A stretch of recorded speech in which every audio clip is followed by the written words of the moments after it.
This is Cho'gall, the last boss in the Bastion of Twilight.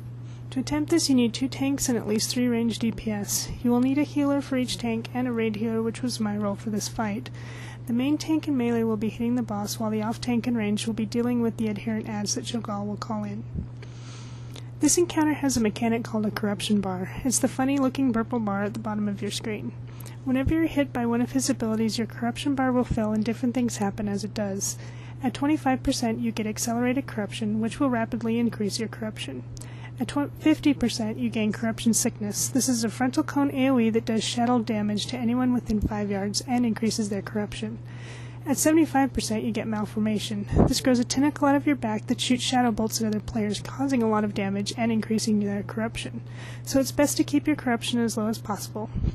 You'll see a box pop up at the bottom right of my screen that tells me who has corruption and how much. Throughout the fight, he'll cast Conversion or Worship on 2 raid members. Call this out in Vent because it needs to be taken off as quickly as possible by using a CC ability like Hex, Fear, Banish, Tranquilizing Shot, etc. A CC ability that can be dispelled is ideal, but not always practical.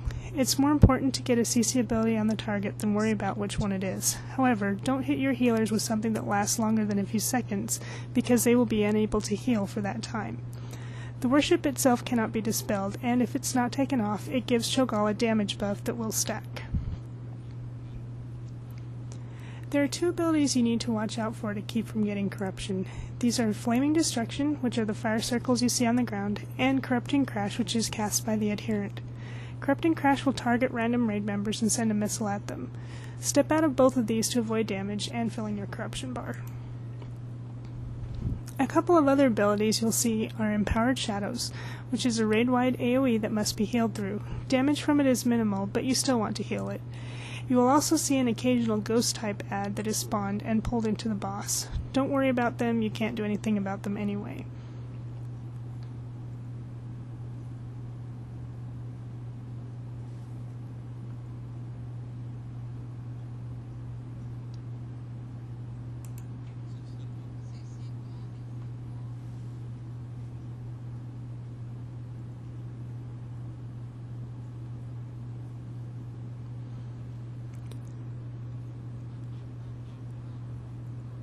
Corrupted adherents will spawn from either side of the room and need to be picked up and kited away from the raid by the off-tank.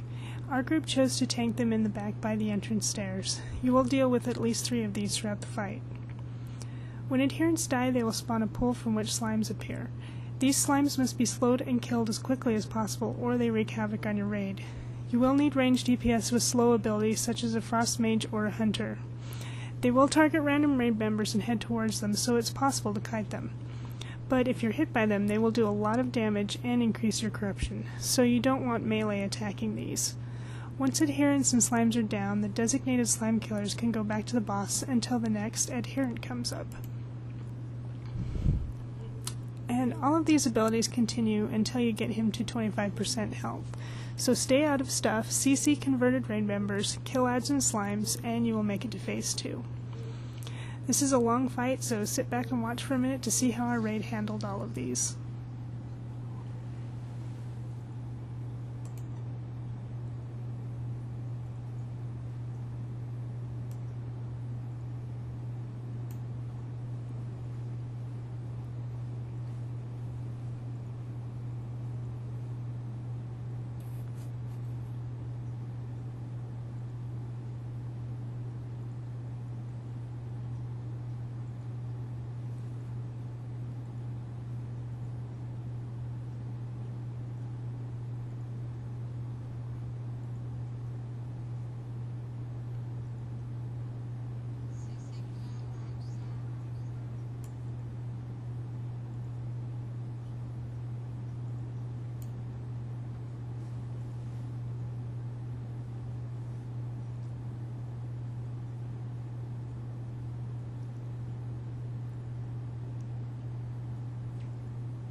In Phase 2, his abilities stop and he will spawn corrupted creations.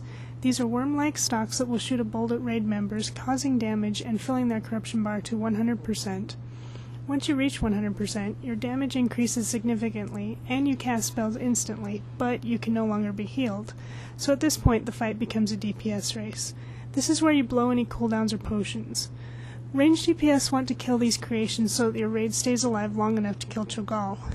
In this video, we didn't kill creations fast enough, and it wiped the raid when Cho'gall was at 1%, but you get the idea of how this fight works.